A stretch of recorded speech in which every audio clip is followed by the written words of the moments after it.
What's going on, everybody? Welcome back to the island. I appreciate you for taking some time out of your day to come hang out with me on the channel. I don't know if we have ever had a week quite like this one.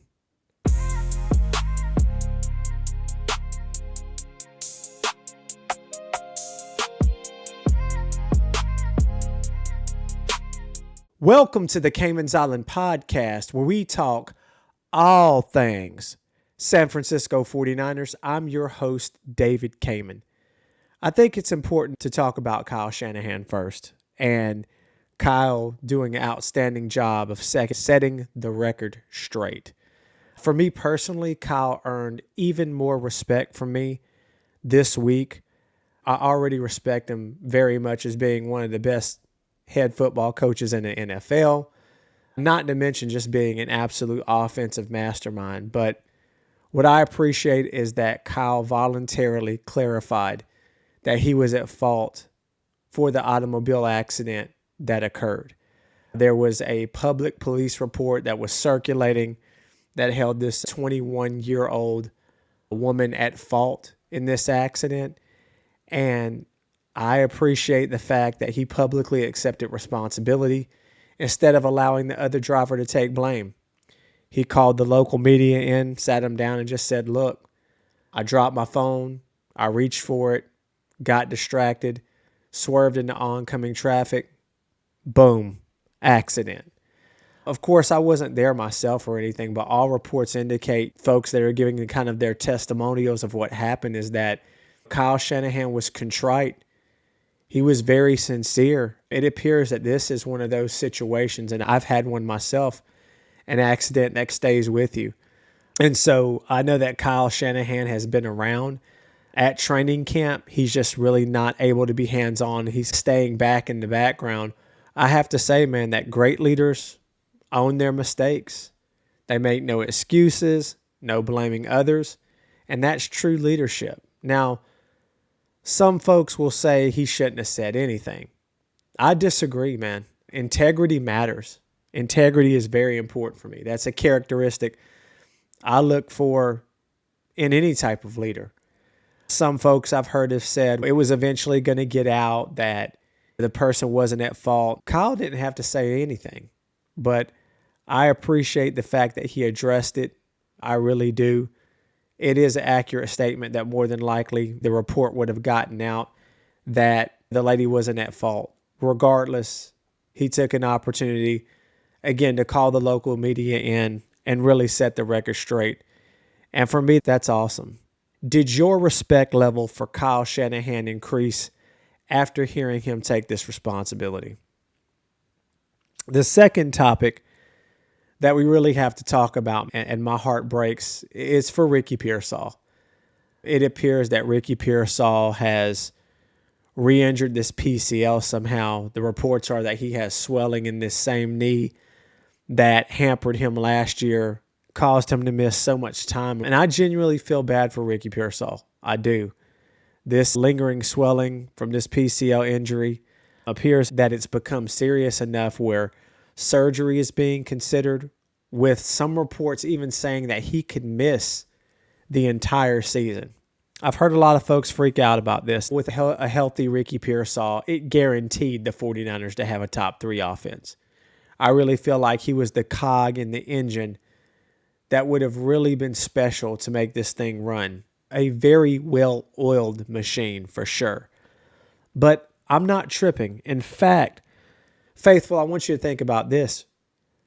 Look how well we did with Ricky missing most of the season anyway. So I have some names for you that should make you feel better.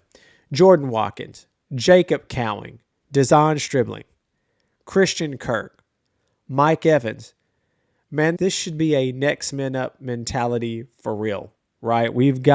I've heard reports out of camp indicating that Dezon Stribling is the real deal. I'm looking forward to it. I want to see what Jacob Cowing can do with a healthy hamstring. Jordan Watkins, these are 4.340 guys, okay? They really are. And so these guys are sitting here chomping at the bit, ready to go. And I'm very optimistic this year that Kyle is going to put an extra emphasis on starting and playing some of these young guys. I really do. Man, my heart goes out to Ricky. It would be awesome if surgery can be avoided. But based on the most recent transaction, also another crazy item this week, let's talk about it. Deebo Samuel returning to the San Francisco 49ers. Now, I'll say this. I love me some Deebo Samuel. Okay, my first ever podcast episode was about Deebo Samuel. I like his attitude, man. I like the moxie in which he plays with, the swagger that he displays. It's really cool. It does a really good job of hyping up the team. But if you're asking me, am I super happy about the move? It was a 1-year deal worth up to $7 million. I'll say this. If Deebo comes in here healthy, motivated, in shape, then I'm all about it. Now, will he embrace a different role? And what I mean by that is Deebo, if he wants to be the primary return guy, work hard, earn some reps as maybe the fourth receiver, I'm all about it, right? $7 million with all the cap room the Niners have, that's not breaking the bank by any stretch of the imagination. Where I get very nervous is I don't want development stolen from younger players to try to come in here and force feed the ball to Deebo Samuel, okay? I've mentioned it before. Jordan Watkins. Man, we didn't get to see that kid much at all last year. Okay, Jacob Cowing. Multiple hamstring injuries the whole season. We didn't even get to see that kid play. You've got guys that need to get an opportunity to see what we have in these players. I do not want to see the first snap of the 2026 regular season be a handoff to Deebo Samuel out of the backfield. No, we've got running backs. We've got some young running backs that need to get an opportunity to get these reps. So again, Deebo comes in here and he earns wide receiver 4. He's in shape. He's focused. I am all about it. If he's the primary return specialist, awesome. I'm good with it. Do I love it?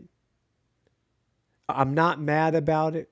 I'm not too overly excited about it, especially with Ricky Pearsall, especially with, obviously the Niners know something's going on there where there's a possibility this man might miss the whole season. So I'm not mad about it. Deebo is familiar with the system. He's going to be comfortable in Kyle Shanahan's offense. If he's prepared to take more of a leadership role and mentor and foster the wide receivers that the 49ers already have in the building, then it's a great move. Anything else, I'm just not happy about it.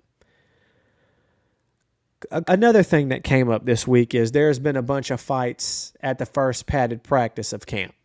And I've got to be honest with you, I've heard a lot of talk about this today. And I just gotta be real with you guys, man. It's football, okay? Christian McCaffrey got pushed to the ground, out of bounds by Dre Greenlaw. Fred Warner, Jake Tunges getting into it. I'm all about some good, not terrible, controlled aggression. Fred Warner missed a lot of football. And Dre Greenlaw missed a lot of football. They're competing. Tempers flare. I'm very confident if you've ever played any type of organized sports, every once in a while when there's competition, things can get heated and tempers can flare. Fred Warner, man, he's emotional. He's passionate. He's a tone setter. Would I like him to chill out a little bit? Sure. Fred's a veteran. And would I have liked cooler heads to have prevailed here? Absolutely. Do I see this being some big, lingering, national media attention story? No, man. They'll work that out. They'll get it together. Dre Greenlaw, he kills me sometimes. Dre Greenlaw is good for once every 3-4 games, man, towing that line, so to speak, on hitting somebody out of bounds. And the NFL watches for that stuff. Dre Greenlaw is going to get no grace if he barely puts some contact on somebody that's headed out of bounds. And it looks like today that when Dre Greenlaw essentially tackled or pushed CMC to the ground, CMC wasn't having that and threw the ball back at Dre. It's just competitive football. The biggest thing is we have to be careful, okay? We've had a lot of players go down, And we can't be in a situation where Fred puts Jake Tonjes in a chokehold and he misses a bunch of time. We're already down George Kittle. We've got to make sure we keep all the players that are on the field right now at present healthy and in good shape.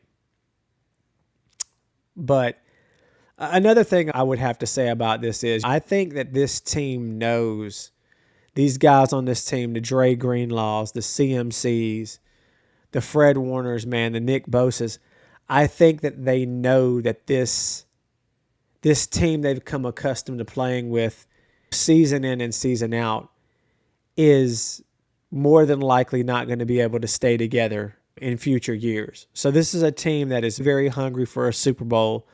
They want to set a level of physicality. By no stretch of the imagination does Fred Warner want the San Francisco 49ers to be looked at as an offensive team. We've got players. We have got some real guys out here on defense that can turn this defense around. This defense can go from almost dead last in the NFL to a top 10 unit. Now, do I see them top 3? No. Is there potential? Absolutely. But if you take a look at how Nick Bosa looks out there, he looks good. Fred looks good. Dre looks healthy completely. You've got Osa Odigizua, man. I'm telling you, we have a lot of potential on this defense, and they're just trying to set a physicality tone. But at the same time, I don't want – these are your teammates, man. I want cooler heads to prevail here. I really do. So in closing, Kyle Shanahan taking accountability. Ricky Pearsall once again going through injury adversity. Deebo coming in, competing for snaps, hopefully. This extreme intensity that's being felt in the first padded practice of training camp, I think it's just football. But I'll ask you, did Kyle gain your respect by setting the record straight? Should Deebo Samuel have a bigger role than the role that I mentioned? Who steps up? Which one of these receivers actually step up and do something if Ricky Pearsall misses some extended time? And are the camp fights a problem, or is it just a part of football? The common thread, I would say, is that through all of these items, this is about culture. Good organizations do not avoid adversity. They respond to it. And that's exactly what I think the 49ers team is doing.